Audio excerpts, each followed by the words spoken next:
이사야 65장 17절부터 25절까지 한 절씩 교독하겠습니다. 보라, 내가 새 하늘과 새 땅을 창조하나니 이전 것은 기억되거나 마음에 생각나지 아니할 것이라. 너희는 내가 창조하는 것으로 말미암아 영원히 기뻐하며 즐거워할지니라. 보라, 내가 예루살렘을 즐거운 성으로 창조하며 그 백성을 기쁨으로 삼고 내가 예루살렘을 즐거워하며 나의 백성을 기뻐하리니 우는 소리와 부르짖는 소리가 그 가운데에서 다시는 들리지 아니할 것이며 거기는 날수가 많지 못하여 죽는 어린이와 수완이 차지 못한 노인이 다시는 없을 것이라. 곧 백세에 죽는 자를 젊은이라 하겠고 백세가 못되어 죽는 자는 저주받은 자이리라. 그들이 가옥을 건축하고 그 안에 살겠고 포도나무를 심고 열매를 먹을 것이며 그들이 건축한 데에 타인이 살지 아니할 것이며 그들이 심은 것을 타인이 먹지 아니하리니 이는 내 백성의 수완이 나무의 수완과 같겠고 내가 택한 자가 그 손으로 일한 것을 길이 누릴 것이며 그들의 수고가 헛되지 않겠고 그들이 생산한 것이 재난을 당하지 아니하리니 그들은 여호와의 복된 자의 자손이요 그들의 후손도 그들과 같을 것임이라. 그들이 부르기 전에 내가 응답하겠고 그들이 말을 마치기 전에 내가 들을 것이며. 함께 읽습니다. 이리와 어린 양이 함께 먹을 것이며 사자가 소처럼 짚을 먹을 것이며 뱀은 흙을 양식으로 삼을 것이니 나의 성산에는 해함도 없겠고 상함도 없으리라. 여호와께서 말씀하시니라. 아멘. 우리가 함께 읽은 17절 말씀에 보라, 내가 새 하늘과 새 땅을 창조하리라고 말씀하십니다. 이 한 구절에는 성경의 처음과 마지막이 다 들어 있습니다. 성경의 처음은 창세기 1장에 태초에 하나님이 천지를 창조하시니라로 시작합니다. 그리고 성경의 마지막은 요한계시록 21장 1절 말씀에 또 내가 새 하늘과 새 땅을 보니 처음 하늘과 처음 땅이 없어졌고 바다도 다시 있지 않더라 라는 말씀으로 마치고 있습니다. 우리가 함께 읽은 이사야 65장 17절 말씀은 성경의 처음과 마지막을 이어주는 말씀입니다. 하나님께서는 구원하신 백성들에게 주시기 위해 새롭게 창조하실 새 하늘과 새 땅을 주시겠다고 약속하셨습니다.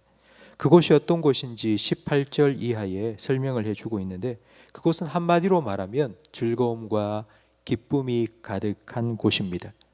왜 즐거움과 기쁨으로 가득한 곳이냐 하면 그 첫 번째 이유는 19절 말씀처럼 거기에는 우는 소리와 부르짖는 소리가 없기 때문입니다.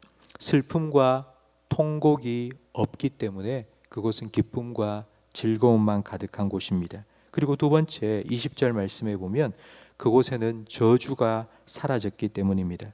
죄의 삭슨 사망이라는 율법의 저주가 사라졌습니다. 그리하여서 죄로 인하여 온 세상을 가득 덮고 있던 엉겅퀴와 가시덤불이 사라졌기 때문에 그곳은 즐거움과 기쁨이 가득한 곳입니다. 그리고 세 번째로는 21절부터 23절까지 말씀해 보면 내가 농사 지은 그 곡식을 다른 사람이 취하지 않고 내가 지은 집에 다른 사람이 살지 않을 것이라고 말합니다. 이런 일들이 일어나는 이유는 전쟁 때문입니다. 사람들을 다 잡아가고 그 땅을 정복하고 정복자들이 살기 때문입니다. 그리고 재난 때문입니다. 천재지변과 같은 재난이 일어나면 내가 열심히 농사 지은 모든 것이 다 사라져 버립니다. 이런 전쟁과 재난이 없기 때문에 새 하늘과 새 땅은 즐거움과 기쁨이 가득한 곳입니다.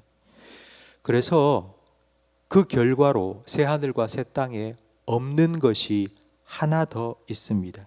24절 말씀에 나오는데요. 그들이 부르기 전에 내가 응답하겠고 그들이 말을 마치기 전에 내가 들을 것이며. 더 이상 새 하늘과 새 땅에는 기도가 필요 없습니다. 새벽 기도 나올 필요도 없고 철야기도 할 필요도 없습니다. 우리가 기도하는 이유는 우리에게 눈물이 있고 아픔이 있고 슬픔이 있고 질병이 있고 죽음이 있기 때문입니다. 근데 새하늘과 새 땅에 그 모든 것이 다 사라져 버리기 때문에 우리가 기도할 이유가 사라집니다. 그러니 우리는 기도가 필요 없어집니다. 기도는 없는 대신에 그 새하늘과 새 땅에는 찬양만 가득하게 될 것입니다. 25절 말씀에는 그곳을 새하늘과 새 땅이라고 부르는 이유가 나옵니다. 이리와 어린 양이 함께 먹고 사자가 소처럼 짚을 먹습니다. 이리와 사자는 육식 동물입니다. 그러니까 육식성이라는 본성을 가진 동물입니다. 그런데 이들이 어린 양과 소와 함께 먹고 함께 짚을 먹습니다. 이건 본성이 달라진 것입니다. 본성이 달라진 걸 성경은 새 창조라고 말합니다. 분명히 이리가 맞고 분명히 사자가 맞습니다. 그런데 그 본성이 달라진 것입니다. 조금 진화된 것이 아니라 근본적으로 변화된 것입니다. 이건 하나님의 새 창조의 능력입니다. 그래서 하나님께서는 새롭게 만드실 이 땅을 새 하늘과 새 땅이라고 부르셨습니다. 하나님께서 이런 새 창조의 능력을 우리에게 베풀어 주셔야 될 이유를 우리는 너무나도 절감하고 있습니다. 지금 세상에서 일어나고 있는 일들을 아마 여러분들은 뉴스를 통해서 다 들으셨을 것입니다. 미국과 캐나다가 49도가 넘는 고온에 얼마나 몸살을 앓고 산불이 났습니까? 지금 러시아, 터키, 그리스에도 산불이 발생했습니다. 지금까지 한반도에 5배가 넘는 산이 불타서 사라졌습니다. 이번 여름에. 거기에서 뿜어내는 연기와 열기로 인해서 지금 지구 고온화 현상이 계속하여 일어나고 있습니다. 남극과 북극의 빙하가 급속히 녹아 해수면이 높아지고 있습니다. 과학자들은 계속하여 경고합니다. 지금보다 지구의 온도가 1.5도만 더 높아지면 지구는 멸망할 것이라고 계속하여 말하고 있습니다. 지금 아프가니스탄에는 탈레반이 다시 일어나서 IS가 세력을 넓히고 수도 카불까지 정복을 앞두고 있다고 합니다. 전 세계는 코로나로 430만 명이 이미 목숨을 잃었습니다. 지금 이게 우리가 살아가고 있는 지구의 모습입니다. 그런데도 우리는 이렇게 말합니다. 우리 손으로 자연 보호하고 우리 손으로 세계 평화를 지키자고. 여러분, 불가능합니다. 소망이 없습니다. 하나님께서 새롭게 해주시지 않는다면 이 세상은 새로워질 수가 없습니다. 성도 여러분, 지금 지구상에 일어나고 있는 이런 일들을 여러분 들으면서 뉴스를 통해 보시면서 어떤 생각을 하셨습니까? 지구에 일어나고 있는 이 재난은 예수님께서 말씀하신 재림의 징조입니다. 예수님께서는 이런 일들이 일어나야지 내가 올 것이라고 분명히 말씀하셨습니다. 그 어느 때보다도 주님 다시 오실 그날이 가까워졌고, 그리고 새하늘과 새 땅이 임할 그날도 가까워졌습니다. 성도 여러분, 여러분은 그날을 소망하십니까? 여러분 그날을 기다리십니까? 여러분 그날을 생각하고 사십니까? 여러분 주님 다시 만날 그날을 기다리고 살고 계십니까? 만약 그날이 10년 후라면 여러분 어떻게 사시겠습니까? 만약 그날이 1년 후라면 여러분은 어떻게 사시겠습니까?